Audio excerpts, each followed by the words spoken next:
നമസ്കാരം. ഗൾഫ് ഫോക്കസിലേക്ക് എല്ലാ പ്രിയപ്പെട്ട പ്രേക്ഷകർക്കും സ്വാഗതം. അർജന്റീന ടീമിന്റെ കേരള സന്ദർശനത്തിൽ കരാർ ലംഘിച്ചത് സർക്കാർ എന്ന് വെളിപ്പെടുത്തി അർജന്റീന ഫുട്ബോൾ അസോസിയേഷൻ.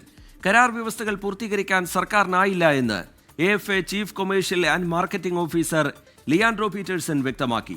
ലിയാൻഡ്രോയുമായുള്ള ചാറ്റ് 24 പുറത്തുവിട്ടു.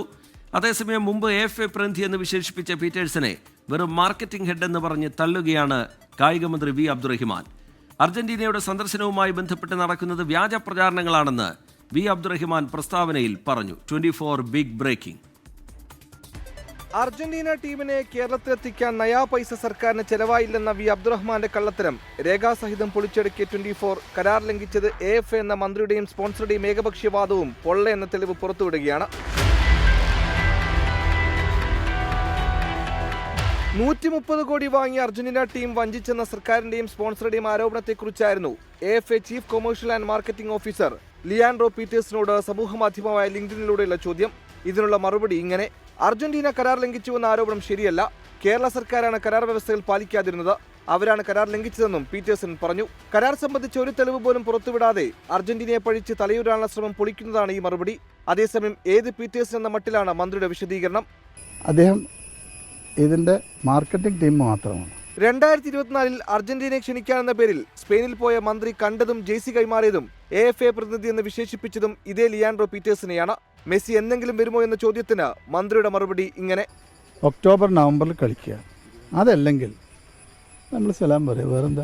അർജന്റീന ടീമുമായി ബന്ധപ്പെട്ടുള്ള പ്രചരണങ്ങൾ വസ്തുതകൾ മനസ്സിലാക്കാതെയും ദുരുദ്ദേശത്തോടെയും ഉള്ളതെന്നും വി അബ്ദുറഹ്മാൻ പറഞ്ഞു. തങ്ങളുടെ ദേശീയ ടീം കേരളത്തിൽ സൗഹൃദ മത്സരത്തിന് വരില്ലെന്ന് അർജന്റീന ഫുട്ബോൾ അസോസിയേഷൻ ഇതുവരെ അറിയിച്ചിട്ടില്ല.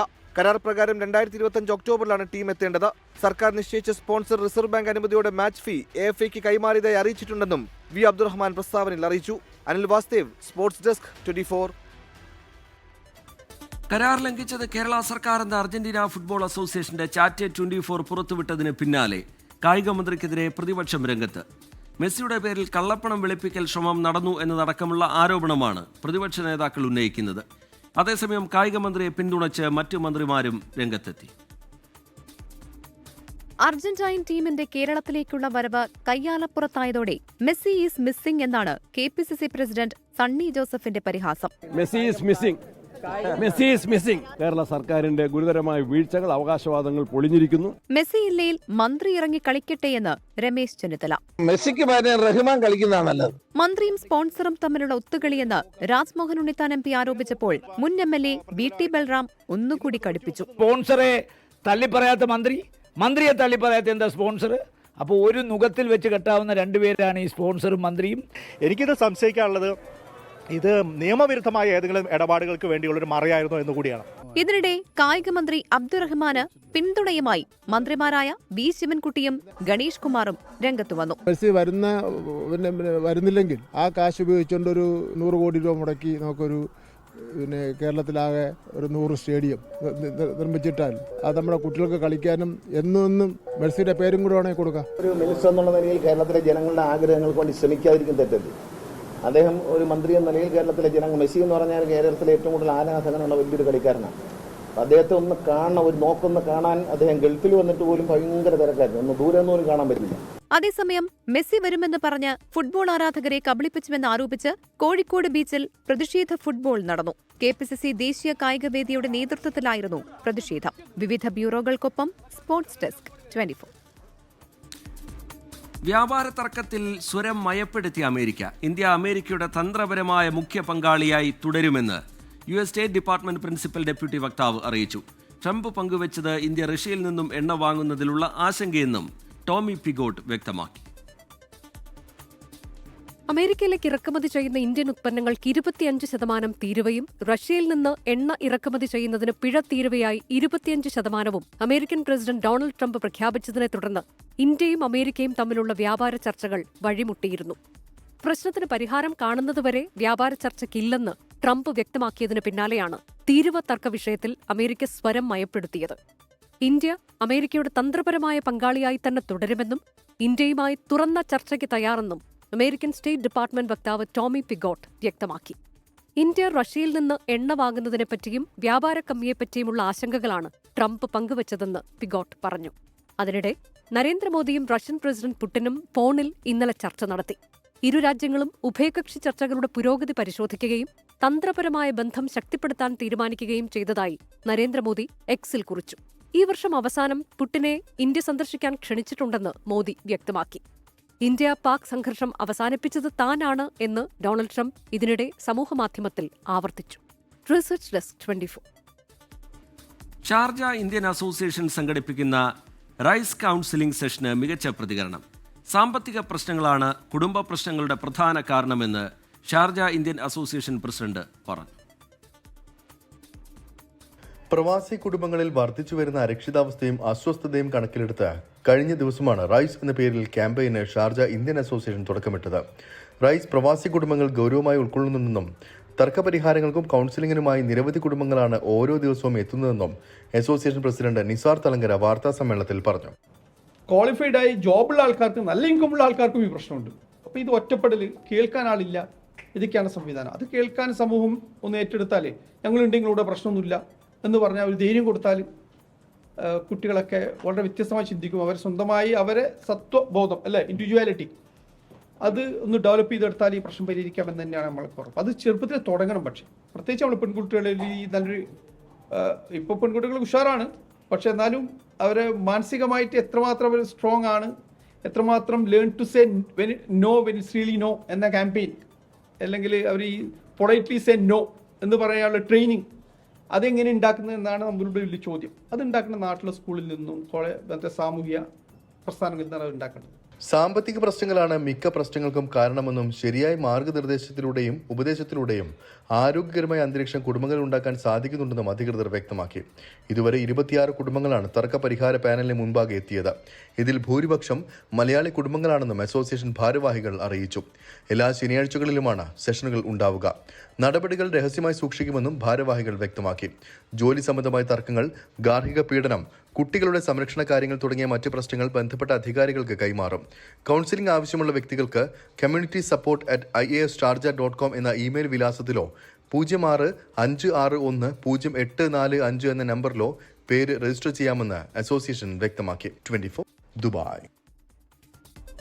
അമേരിക്കൻ മലയാള സാഹിത്യ രംഗത്ത് ശ്രദ്ധേയമായ സംഭാവനകൾ നൽകിയ കേരസൻ വർഗീസ് രചിച്ച പ്രവാസിയുടെ നേരും നോവും എന്ന പുസ്തകം പ്രകാശനം ചെയ്തു. പന്തളം ലയൺസ് ഹാളിൽ നടന്ന ചടങ്ങ് ആരോഗ്യവകുപ്പ് മന്ത്രി വീണ ജോർജ് ഉദ്ഘാടനം ചെയ്തു. ഫൊക്കാന സാഹിത്യ പുരസ്കാര ജേതാവായ കോരസൺ വർഗീസ് രചിച്ച പ്രവാസിയുടെ നേരും നോവും എന്ന പുസ്തകം പ്രകാശനം ചെയ്തു. ലയൺസ് ഹാളിൽ നടന്ന ചടങ്ങ് ആരോഗ്യവകുപ്പ് മന്ത്രി വീണ ജോർജ് ഉദ്ഘാടനം ചെയ്തു. നേരിന് വില കൽപ്പിക്കാത്ത കാലത്ത് നേരിനെക്കുറിച്ചും അതിൽ നിന്നും ഉത്ഭവിക്കുന്ന നോവുകളെക്കുറിച്ചും പറയുവാൻ വ്യഗ്രത കാട്ടിയ കോരസന്റെ ഉദ്യമം പ്രശംസനീയമാണെന്ന് മന്ത്രി പറഞ്ഞു. പ്രവാസിയുടെ നേരും നോവും ആദ്യത്തേത് വാൽക്കണ്ണാടിയാണ്. അദ്ദേഹം ഒരു മാധ്യമത്തിന് വേണ്ടി എഴുതിയ വാൽക്കണ്ണാടി എന്ന പേരിൽ മനോരമയ്ക്ക് വേണ്ടിയിട്ട് എഴുതിയത് എല്ലാം കൂടി ഒന്നിച്ച് പ്രസിദ്ധീകരിച്ചതാണ് ആദ്യത്തെ പുസ്തകം. ഓർമ്മക്കുറിപ്പുകളാണോ എന്ന് ചോദിച്ചാൽ അതാണ്. അതല്ലെങ്കിൽ കവിത പോലെ മനോഹരമായ ഗദ്യമാണ്, നൊമ്പരമുണർത്തുന്ന കഥകൾ പോലെ കൃത്യമായ വിവരണങ്ങളാണ് ഓരോ അധ്യായത്തിലുമുള്ളത്. ഈ യോഗം ഇങ്ങനെ സംഘടിപ്പിക്കാനായിട്ട് ഇടയായത് ഒരാളുടെ ഉത്തേജനമാണ്. അത് മറ്റാരുമല്ല, നമ്മുടെ ഫാദർ ബോബി ജോസ് കട്ടക്കാട് അച്ഛനാണ്. മുൻ മന്ത്രി പന്തളം സുധാകരൻ അധ്യക്ഷത വഹിച്ചു. കേരള സർവകലാശാല മുൻ pro vice chancellor doctor KS Ravikumar പുസ്തകം പരിചയപ്പെടുത്തി. തത്വചിന്തകനും എഴുത്തുകാരനുമായ ഫാദർ ബോബി ജോസ് കട്ടിക്കാട് പുസ്തകം എഴുത്തുകാരിയും ആർട്ടിസ്റ്റുമായ മീര നായർക്ക് നൽകി നിർവഹിച്ചു. അവസാനത്തോളം ഈ മനുഷ്യനെ ഓർത്ത് ദുഃഖിച്ച ഒരാള് ഈ ആർട്ടിനെ ഭംഗിയായിട്ടൊന്ന് നിർവചിച്ചിട്ടുണ്ട്. അതെങ്ങനെയാണ്? The best form of art is to love men people. ഈ മനുഷ്യരെ സ്നേഹിക്കുന്നതാണ് ഏറ്റവും നല്ല കലാരൂപം. നിങ്ങൾ അതിനെയാണ് ഒരു ഏകകമായിട്ട് എടുക്കാനായിട്ട് ആഗ്രഹിക്കുന്നെങ്കിൽ ഈ പുസ്തകത്തിലെ ഓരോ കുറിപ്പും അതിനുള്ള സാക്ഷ്യമാണ്. അപ്പൊ എല്ലാത്തിനും ഒരു ജീവിതത്തെ മൊത്തം ഒരു വലിയ സെലിബ്രേഷൻ ആയിട്ട് കാണുന്ന ഒരു വ്യക്തിയായിട്ടാണ് ഞാൻ മനസ്സിലാക്കുന്നത്. അതൊക്കെ തന്നെയാണ് അദ്ദേഹത്തിന്റെ എഴുത്തിലും നമ്മൾ കാണുന്നത്. കണ്ണൻ ചിത്രശാല സ്വാഗതവും കോരസൺ വർഗീസ് നന്ദിയും പറഞ്ഞു. 24 USA. വേനൽ തുമ്പികൾ സമ്മർ ക്യാമ്പിന് ഷാർജയിൽ സമാപനം. മാസിന്റെ നേതൃത്വത്തിലാണ് ക്യാമ്പ് സംഘടിപ്പിച്ചത്. 2 ആഴ്ചക്കാലമാണ് ക്യാമ്പ് നീണ്ടുനിന്നത്. വേനലവധിയിൽ കുട്ടികളെ കലയുടെയും സാഹിത്യത്തിന്റെയും ലോകത്തെ കൈപിടിച്ചുയർത്തിയാണ് വ്യത്യസ്തമായ ക്യാമ്പിന് സമാപനമായത്. 2 ആഴ്ച നീണ്ടുന്ന ക്യാമ്പിൽ 32 കുട്ടികളാണ് ഭാഗമായത്. വേനലവധിക്കാലത്ത് പല കാരണങ്ങളാൽ നാട്ടിൽ പോകാൻ സാധിക്കാതെ വരുന്ന കുട്ടികൾക്ക് മാനസിക ഉല്ലാസം പകരാനും അവധി ദിനങ്ങളിൽ കൂട്ടുകാരോടൊപ്പം സമയം ചെലവിടാനും അവസരമൊരുക്കുകയാണ് തങ്ങൾ ലക്ഷ്യമിട്ടതെന്ന് മാസ് അധികൃതർ പറഞ്ഞു. ഈ നാട്ടിൽ പോകാൻ കഴിയാത്ത കുട്ടികളെ പരിഗണിക്കുക, അവരുടെ ഈ ഫ്ളാറ്റുകളിൽ അടഞ്ഞു വെക്കുന്ന സാഹചര്യത്തിൽ നിന്ന് ഒരു മോചനം എന്നുള്ളതാണ് പ്രധാനമായിട്ടും ഈ വേനൽത്തുമ്പികൾ ക്യാമ്പിലൂടെ മാസ് എന്ന സംഘടന ഉദ്ദേശിച്ചിട്ടുള്ളത്. അതിന് വലിയ രീതിയിലുള്ള പിന്തുണ ചന്ദ്രൻ മാഷ് അടക്കമുള്ള ആളുകളിൽ നിന്ന് മാസിന് ലഭിച്ചതിൽ വളരെ സന്തോഷമുണ്ട്. നാട്ടിലെ കുട്ടികളുടെ അനേകം ക്യാമ്പുകൾക്ക് പരിശീലനം നൽകിയിട്ടുണ്ടെങ്കിലും പ്രവാസ ലോകത്തെ കുട്ടികളെ പരിചയപ്പെടാനും അവരുടെ വൈവിധ്യമാർന്ന കലാഭിരുചികൾ തിരിച്ചറിയാനുമുള്ള തന്റെ ആദ്യ അവസരമാണിതെന്നും താൻ പ്രതീക്ഷിച്ചതിലും മികച്ച പ്രതികരണമാണ് കുട്ടികളിൽ നിന്ന് ലഭിച്ചതെന്നും ക്യാമ്പിന് നേതൃത്വം നൽകിയ OP ചന്ദ്രൻ മാസ്റ്റർ പറഞ്ഞു. ഞാനൊരു സ്വകാര്യ സന്ദർശനത്തിലൂടെ വന്നതാണ്. കാസർഗോഡ് ജില്ലയിൽ നിന്നാണ്. പക്ഷെ എനിക്ക് വരുമ്പോൾ ഭയങ്കര ആശങ്കയുണ്ടായിരുന്നു. ഇവിടുത്തെ കുട്ടികൾ നമ്മുടെ ഭാഷ എങ്ങനെയാണ് സ്വീകരിക്കുക എന്ന് പറയുന്ന ഒരു ഇവിടെ വന്നപ്പോഴാണ് മാസത്തിലെ പ്രവർത്തകർ ഞാനുമായിട്ട് ബന്ധപ്പെടുന്നത്. കുട്ടികൾക്കൊരു പരിപാടി ചെയ്യണം, 1 മണിക്കൂർ ദൈർഘ്യമുള്ള ഒരു പരിപാടി ചെയ്യണമെന്ന് പറഞ്ഞു.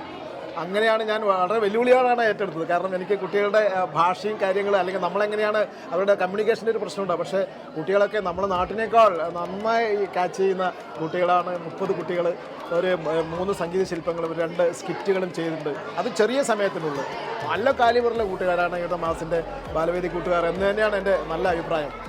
ചെറിയ സമയത്തിനുള്ളിൽ, കാരണം വൈകുന്നേരങ്ങളിലുണ്ട് 2 മണിക്കൂർ, എല്ലാ ദിവസവും 2 മണിക്കൂർ സമയമാണ് നമ്മൾ കിട്ടുന്നത്. ആ സമയത്തിനുള്ളിൽ അവർ പഠിച്ചെടുത്തു എന്നുള്ളതാണ്.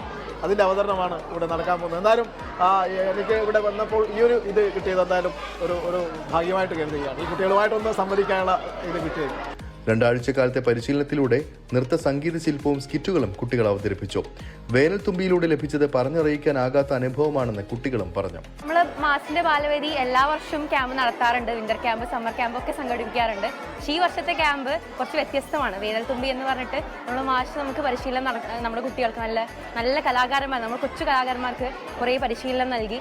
ഇത്രയും ചുരുങ്ങിയ സമയത്തിൽ മാഷ് ഇവിടെ എത്തുന്നുണ്ടെന്ന് അറിഞ്ഞപ്പോൾ തന്നെ നമ്മൾ ഇങ്ങനെ ഒരു ചെറിയ പരിപാടി ഒരുക്കുകയും നമ്മൾ കുട്ടികൾക്ക് ഒരു അവസരം ഒരുക്കി കൊടുക്കുകയും ചെയ്തു. നമ്മുടെ പ്രവാസികളായ മക്കൾക്ക് ഇങ്ങനൊരു അവസരം കിട്ടാന്നൊരു ഭാഗ്യമാണ്. സാറിനെ പോലെ ഒരു മാഷിനെ ഇങ്ങനെ ഒരു പരിശീലനം കിട്ടാന്നുള്ളത്.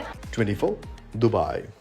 വോട്ടർ പട്ടിക വിവാദത്തിൽ കേന്ദ്രമന്ത്രി സുരേഷ് ഗോപിയെ പ്രതിസ്ഥാനത്ത് നിർത്തി ഗുരുതര ആരോപണവുമായി കോൺഗ്രസ്. സുരേഷ് ഗോപിയും സഹോദരനും കുടുംബാംഗങ്ങളും ആൾതാമസമില്ലാത്ത വീടിന്റെ പേരിൽ വോട്ട് ചേർത്തു. ഒരു ബൂത്തിൽ 25 മുതൽ 40 വോട്ടുകൾ വരെ BJP ക്രമക്കേടിലൂടെ ചേർത്തുവെന്നും DCC പ്രസിഡന്റ് ജോസഫ് ടാജറ്റ് ആരോപിച്ചു. വോട്ട് ക്രമക്കേടിൽ താൻ ഉന്നയിച്ച ആരോപണങ്ങൾ തെറ്റെങ്കിൽ കേസെടുക്കാൻ തെരഞ്ഞെടുപ്പ് കമ്മീഷനെ വെല്ലുവിളിച്ച് VS സുനിൽകുമാറും രംഗത്തെത്തി. ഭാരത് ഹെറിറ്റേജ് എന്ന വീട്ടുപേരിൽ സുരേഷ് ഗോപിയും സഹോദരനും കുടുംബാംഗങ്ങളും ചേർത്തത് 11 വോട്ടുകൾ. ഇപ്പോൾ ആ വീട്ടിൽ ആരും താമസമില്ല. തെരഞ്ഞെടുപ്പിന് ശേഷം വീട് മുംബൈ കേന്ദ്രീകരിച്ച കമ്പനിക്ക് കൊടുത്തു. തദ്ദേശ തെരഞ്ഞെടുപ്പിൽ ഇതേ വീട്ടിൽ സുരേഷ് ഗോപിക്കും കുടുംബത്തിനും വോട്ടില്ലെന്നും കോൺഗ്രസ് ചൂണ്ടിക്കാട്ടുന്നു. ഒരു തെരഞ്ഞെടുപ്പിനെ മാത്രം മുന്നിൽ കണ്ടുകൊണ്ട് അദ്ദേഹവും അദ്ദേഹത്തിൻ്റെ അനിയൻ്റെ കുടുംബവും തൃശ്ശൂരിൽ വന്ന് വോട്ട് ചേർക്കുകയും പിന്നീട് അതിനുശേഷം അവിടെ നിന്ന് മാറിപ്പോകുകയും ചെയ്യാം. ആദ്യഘട്ട വോട്ടർ പട്ടിക പുറത്തിറക്കിയ ശേഷം കൂട്ടിച്ചേർക്കലുകൾ നടത്തേണ്ട സമയത്താണ് BJP ക്രമക്കേട് നടത്തിയത് എന്നാണ് CPI നേതാവ് VS സുനിൽകുമാറിന്റെ ആരോപണം. ഞങ്ങളുടെ ആക്ഷേപത്തിന്റെ പ്രധാനപ്പെട്ട ഒരു കാര്യം എന്ന് പറയുന്നത് 22/1/2024 ഒരു കരട് പട്ടികയിടും, ഫൈനൽ പട്ടിക. അതിനെ തുടർന്ന് പിന്നീട് വീണ്ടും പേരുകൾ ചേർക്കാൻ കിട്ടുന്ന ആ ഗ്യാപ്പിലാണ് ഈ പറയുന്ന അനധികൃതമായ വോട്ടുകൾ മുഴുവൻ ചേർത്തിരിക്കുന്നത്. ഇവർ ചേർത്തിട്ടുണ്ടോ ഇല്ലയോ എന്ന് അറിയുന്നത് 4/4/2024 പട്ടിക വരുമ്പോഴാണ് നമുക്കത് മനസ്സിലാകുക. VS സുനിൽകുമാറിന് മാനസിക രോഗമെന്ന് അധിക്ഷേപിച്ച് BJP തൃശൂർ സിറ്റി ജില്ലാ പ്രസിഡന്റ് ജസ്റ്റിൻ ജേക്കബ് രംഗത്തെത്തി. UDFനും VS സുനിൽകുമാറിനും BJP വിജയം അംഗീകരിക്കാൻ സാധിച്ചിട്ടില്ല എന്നും പരാമർശമുണ്ട്. 24 തൃശൂർ. തൃശൂരിൽ സുരേഷ് ഗോപിയുടെ വിജയത്തിൽ കൃത്രിമം നടന്നിട്ടുണ്ടെന്ന് K മുരളീധരൻ. ഫ്ളാറ്റുകൾ കേന്ദ്രീകരിച്ച് 56,000-ൽ പരം വ്യാജ വോട്ടുകൾ ചേർക്കപ്പെട്ടു. വോട്ടർ പട്ടിക ക്രമക്കേടിൽ തൃശൂരിൽ ശക്തമായ സമരത്തിന് നേതൃത്വം നൽകുമെന്നും K മുരളീധരൻ പറഞ്ഞു. കേരളത്തിൽ തൃശ്ശൂരിനെ സംബന്ധിച്ച് വളരെയധികം ശരിയാണെന്ന് ഇലക്ഷൻ കാലത്ത് തന്നെ ഞാൻ സൂചിപ്പിച്ചിരുന്നു. ഫ്ളാറ്റുകൾ കേന്ദ്രീകരിച്ച് ഏതാണ്ട് 56,000-ൽ പരം വോട്ടുകളാണ് അവിടെ ചേർത്തിരുന്നത്. അന്ന് തന്നെ റിട്ടേൺ കംപ്ലൈൻറ്റ് കൊടുത്തിട്ടുണ്ടായിരുന്നു കലക്ടർക്ക്. പക്ഷേ അതിൻ്റെ ഒരു തുടരന്വേഷണം ഉണ്ടായില്ല. രാഹുൽ ഗാന്ധി ഉയർത്തിയ തെരഞ്ഞെടുപ്പ് അട്ടിമറി ആരോപണത്തിൽ രാജ്യവ്യാപക ക്യാമ്പയിൻ ആരംഭിക്കാൻ കോൺഗ്രസ്. അധ്യക്ഷൻ മല്ലികാർജ്ജുൻ ഖർഗെയുടെ നേതൃത്വത്തിൽ തിങ്കളാഴ്ച പ്രത്യേക യോഗം ചേരും. ക്രമക്കേട് അന്വേഷിക്കണമെന്നാവശ്യപ്പെട്ട് കർണാടകയിൽ കോൺഗ്രസ് സംസ്ഥാന തെരഞ്ഞെടുപ്പ് കമ്മീഷനെ സമീപിച്ചു. പ്രതിപക്ഷ നേതാവ് രാഹുൽ ഗാന്ധി ഉന്നയിച്ച വോട്ടർ പട്ടിക ക്രമക്കേടിൽ തെരഞ്ഞെടുപ്പ് കമ്മീഷനെതിരെ പ്രതിഷേധം ശക്തമാക്കാനാണ് നീക്കം. രാജ്യവ്യാപകമായി കോൺഗ്രസ് പ്രത്യേകം ക്യാമ്പയിനുകൾ നടത്തും. അധ്യക്ഷൻ മല്ലികാർജ്ജുൻ ഖർഗെയുടെ നേതൃത്വത്തിൽ തിങ്കളാഴ്ച ചേരുന്ന യോഗം തുടർ നടപടികൾ ചർച്ച ചെയ്ത് തീരുമാനിക്കും. ജനറൽ സെക്രട്ടറിമാർ, സംസ്ഥാനത്തിന്റെ ചുമതലയുള്ള നേതാക്കൾ എന്നിവർ യോഗത്തിൽ പങ്കെടുക്കും. തിങ്കളാഴ്ച ഇന്ത്യ മുന്നണിയുടെ നേതൃത്വത്തിലും തെരഞ്ഞെടുപ്പ് കമ്മീഷനെതിരെ പ്രതിഷേധമുണ്ടാകും. തെരഞ്ഞെടുപ്പ് പ്രക്രിയയുമായി ബന്ധപ്പെട്ട് CPIM ആണ് ആദ്യം ഇത്തരം ചോദ്യങ്ങൾ ഉയർത്തിയിട്ടുള്ളതെന്നും ഇക്കാര്യങ്ങളിൽ വ്യക്തത വരുത്തേണ്ടത് തെരഞ്ഞെടുപ്പ് കമ്മീഷന്റെ ഉത്തരവാദിത്തമാണെന്നും മന്ത്രി MP രാജേഷ് പ്രതികരിച്ചു. പ്രതിപക്ഷ പാർട്ടികളാകെ പല നിലയിൽ ഈ പ്രശ്നം ഉന്നയിച്ചിട്ടുണ്ട്. അതുകൊണ്ട് തന്നെ തെരഞ്ഞെടുപ്പ് കമ്മീഷന്റെ ഉത്തരവാദിത്തമാണല്ലോ ഇത്തരം കാര്യങ്ങളിൽ വ്യക്തത വരുത്തുക എന്നത്. രാഹുൽ ഗാന്ധിയുടെ ആരോപണങ്ങൾക്ക് പിന്നാലെ കർണാടകയിലെ എല്ലാ മണ്ഡലങ്ങളിലും വോട്ടർ പട്ടികയിൽ ക്രമക്കേട് നടന്നിട്ടുണ്ടെന്നും അന്വേഷിക്കണമെന്നും ആവശ്യപ്പെട്ട് കോൺഗ്രസ് സംസ്ഥാന തെരഞ്ഞെടുപ്പ് കമ്മീഷന് നിവേദനം നൽകി. 24 ഡൽഹി. കേരളത്തിൽ നിന്നുള്ള 7 പാർട്ടികൾ ഉൾപ്പെടെ രാജ്യത്തെ 334 അംഗീകാരമില്ലാത്ത രാഷ്ട്രീയ പാർട്ടികളുടെ രജിസ്ട്രേഷൻ റദ്ദാക്കി കേന്ദ്ര തെരഞ്ഞെടുപ്പ് കമ്മീഷൻ. ഇതോടെ പാർട്ടികൾക്ക് സംഭാവന സ്വീകരിക്കാനുള്ള അനുമതിയും ആദായ നികുതി ഇളവ് ഉൾപ്പെടെയുള്ള ആനുകൂല്യങ്ങളും നഷ്ടമാകും. 2854 അംഗീകാരമില്ലാത്ത രാഷ്ട്രീയ പാർട്ടികളായിരുന്നു രാജ്യത്ത് നിലവിലുണ്ടായിരുന്നത്. ഇതിൽ 334 പാർട്ടികളുടെ രജിസ്ട്രേഷനാണ് റദ്ദാക്കിയത്. കേരളത്തിൽ നിന്ന് ദേശീയ Praja socialist party, national democratic party secular, Netaji Adarsh party, revolutionary socialist party of India Marxist, revolutionary socialist party of Kerala Bolshevik, secular Republican democratic party, socialist Republican party എന്നിവയും ഇതിലുൾപ്പെടും. 2019 മുതൽ 6 വർഷമായി ഒരു തെരഞ്ഞെടുപ്പിലും മത്സരിക്കാത്തതും ഭാരവാഹികളുടെയും ഓഫീസ് വിവരങ്ങളും കമ്മീഷൻ അറിയിക്കാത്ത പാർട്ടികളെയുമാണ് പട്ടികയിൽ നിന്ന് നീക്കിയത്. ഇവർക്ക് നോട്ടീസ് നൽകിയെങ്കിലും മറുപടി ലഭിച്ചിരുന്നില്ല. തുടർന്ന് സംസ്ഥാന തെരഞ്ഞെടുപ്പ് ഓഫീസറുടെ റിപ്പോർട്ട് അനുസരിച്ചാണ് നടപടിയെടുത്തത്. നിലവിൽ 6 ദേശീയ പാർട്ടികളും 67 സംസ്ഥാന പാർട്ടികളുമാണ് രാജ്യത്തുള്ളത്. തെരഞ്ഞെടുപ്പ് രംഗം ശുദ്ധീകരിക്കുന്നതിന്റെ ഭാഗമായി പരിശോധനകൾ തുടരുമെന്ന് കമ്മീഷൻ അറിയിച്ചു. 24 ഡൽഹി. സർക്കാരിന്റെ ഓണക്കാല ചെലവുകൾ തടസ്സങ്ങളില്ലാതെ നടക്കുമെന്ന് ധനമന്ത്രി KN ബാലഗോപാൽ. സർക്കാർ ജീവനക്കാരുടെ ക്ഷാമബത്ത നൽകുന്നതിൽ ഉറപ്പ് പാലിക്കുമെന്നും മന്ത്രി 24നോട് പറഞ്ഞു. സംസ്ഥാനത്തിനുള്ള ധനവിഹിതം വെട്ടിക്കുറയ്ക്കുന്നതിനെതിരെ കേന്ദ്ര ധനമന്ത്രിയെ കാണുമെന്നും മന്ത്രി കൂട്ടിച്ചേർത്തു. സാമ്പത്തിക വർഷത്തിന്റെ അവസാന മാസം പോലെ തന്നെ സർക്കാർ ഖജനാവിൽ നിന്ന് വൻതുക ചെലവാകുന്ന സമയമാണ് ഓണക്കാലം. ഏകദേശം 15,000 കോടിയോളം രൂപയുടെ ചെലവാണ് ഓണക്കാലത്ത് പ്രതീക്ഷിക്കുന്നത്. ബോണസ്, ഉത്സവബത്ത, ഓണം അഡ്വാൻസ്, ക്ഷേമ പെൻഷൻ എന്നിങ്ങനെ പണച്ചെലവിന് വഴികളേറെ. സാമ്പത്തിക ഞെരുക്കമുണ്ടെങ്കിലും ഓണച്ചെലവുകൾ മുടക്കമില്ലാതെ നടത്തുമെന്നാണ് ധനമന്ത്രി KN ബാലഗോപാലിന്റെ ഉറപ്പ്. ഇപ്പോഴത്തെ ഓണത്തിൻ്റെ സാഹചര്യത്തിൽ നമുക്ക് എല്ലാവർക്കും നൽകാനുള്ള കാര്യങ്ങളെല്ലാം നൽകുക എന്നുള്ളത് ഗവൺമെൻറ് അക്കാര്യത്തിനകത്ത് പ്രതിജ്ഞാബദ്ധമാണ്. മറ്റൊരു സംസ്ഥാനത്തും ഇല്ലാത്തതുപോലെ സർക്കാർ ജീവനക്കാരുടെ കാര്യത്തിലായാലും സ്വകാര്യ മേഖലയിലായാലും സാധാരണ തൊഴിലാളികളുടെ ആയാലും ക്ഷേമ പദ്ധതികളൊക്കെ കൃത്യമായി നടപ്പിലാക്കുന്ന കാര്യങ്ങളുണ്ടാകും. നല്ല ബാധ്യതയും ചുമതലയും വരുന്നൊരു സമയം തന്നെയാണ് ഓണം. ഓണം എല്ലാവർക്കും വളരെ സന്തോഷകരമായ ഒരു ആഘോഷമാണെങ്കിലും ഈ ധനകാര്യം കൈകാര്യം ചെയ്യുന്നവർക്ക് ഇതെല്ലാം സംഘടിപ്പിച്ചെടുക്കുന്നതിൻ്റെതായ ഉത്തരവാദിത്തമുള്ള സമയം കൂടിയാണ്. സർക്കാർ ജീവനക്കാരുടെ ക്ഷാമബത്ത കുടിശ്ശിക നൽകുന്ന കാര്യത്തിൽ ഉറപ്പ് പാലിക്കുമെന്നും ധനമന്ത്രി അറിയിച്ചു. ഇല്ല, DAയുടെ കാര്യത്തിലൊക്കെ നമ്മൾ ഓരോ ഘട്ടത്തിലും കൊടുക്കുന്നത് പറഞ്ഞിട്ടുണ്ട്. അതിനകത്തൊന്നും പുറകോട്ട് പോവില്ല. എന്തായാലും പറഞ്ഞതിനേക്കാളും നേരത്തെ ഞങ്ങൾ അഷുർ ചെയ്തതിനേക്കാളും അല്പം അധികമല്ലാതെ പുറകോട്ട് പോവില്ല. സംസ്ഥാനത്തോടുള്ള കേന്ദ്രത്തിന്റെ സാമ്പത്തിക ഉപരോധം തുടരുകയാണെന്നും ധനമന്ത്രി ആരോപിക്കുന്നു. തൊട്ടു മുമ്പത്തെ 5 വർഷം കിട്ടിയതിനേക്കാളും 8,000-9,000 കോടി രൂപ ഒരു വർഷം കുറവാണ്. ആ കുറവും കടമെടുക്കാൻ സമ്മതിക്കാത്തതും മറ്റു കാര്യങ്ങൾ അനുവദിക്കാത്തതും ഒക്കെ കൂടാതെ തന്നെ ഇപ്പോൾ ഈ വർഷവും 16,000 കോടി രൂപ ഈ വർഷം കിട്ടുമെന്ന് പ്രതീക്ഷയെന്ന് പറഞ്ഞു. ഞാൻ അടുത്ത ദിവസം കേന്ദ്ര ധനകാര്യമന്ത്രിയോട് ഒരു അപ്പോയിൻമെൻറ്റ് ചോദിച്ചിട്ട് കാണാനായിട്ട് പോകുന്നുണ്ട്. അപ്പോൾ ആ സമയത്ത് ഇത്തരം കാര്യങ്ങൾ വീണ്ടും ഞങ്ങൾ റേസ് ചെയ്യാവുന്ന സംസ്ഥാനത്തിൻ്റെ താല്പര്യം സംരക്ഷിക്കാൻ വേണ്ടിയിട്ട് അവരിടപെടണമെന്ന് അഭ്യർത്ഥിക്കാനുമാണ് പോകുന്നത്. R. ശ്രീജിത്ത്, 24 തിരുവനന്തപുരം. തിരുവനന്തപുരം അമ്പൂരിയിൽ മയക്കുവെടി വെച്ച് പിടികൂടിയ പുള്ളിപ്പുലി ചത്തു. നെയ്യാർ ലയൺ സഫാരി പാർക്കിലെ ചികിത്സയ്ക്കിടയിലാണ് പുലി ചത്തത്. വലയിൽ കുടുങ്ങിയ പുലിയുടെ ആന്തരികാവയവങ്ങൾക്ക് ഗുരുതര പരിക്കുകൾ ഉണ്ടായിരുന്നുവെന്നാണ് പോസ്റ്റ്മോർട്ടം റിപ്പോർട്ട്. വലയിൽ കുടുങ്ങിയ പുലിക്ക് ഗുരുതര പരിക്കുകളുണ്ടായിരുന്നുവെന്ന് വെറ്റിനറി ഡോക്ടർ അരുൺകുമാർ വ്യക്തമാക്കി. പുലിയുടെ ആന്തരികാവയവങ്ങൾക്ക് പരിക്കുണ്ടായിരുന്നുവെന്ന് പോസ്റ്റ്മോർട്ടം റിപ്പോർട്ടിലുണ്ട്. ഇന്നലെയാണ് 4 മണിക്കൂർ നീണ്ട ശ്രമത്തിനൊടുവിൽ നെയ്യാർ ജലാശയത്തിനപ്പുറത്തുള്ള സെറ്റിൽമെന്റ് ഏരിയയിൽ നിന്ന് പുലിയെ പിടികൂടിയത്. പ്രദേശത്തെ ടാപ്പിംഗ് തൊഴിലാളി അടക്കമുള്ളവരെ പുലി ആക്രമിക്കാൻ ശ്രമിച്ചിരുന്നു. ടാപ്പിംഗ് തൊഴിലാളി നിലവിളിച്ചതോടെ പുലി പിൻവാങ്ങി ഓടുന്നതിനിടെയാണ് വലയിൽ കുടുങ്ങിയത്. മയക്കുവെടി വെക്കുന്നതിനിടെ വല പൊട്ടിച്ച് ചാടിയ പുള്ളിപ്പുലിക്ക് പരിക്കുകളുണ്ടായിരുന്നു. പോസ്റ്റ്മോർട്ടത്തിന് ശേഷം പുലിയുടെ ജഡം ലയൺ സഫാരി പാർക്കിൽ സംസ്കരിച്ചു. 24 തിരുവനന്തപുരം. ഈ റിപ്പോർട്ടോടെ ഗൾഫ് ഫോക്കസ് പൂർത്തിയാവുകയാണ്.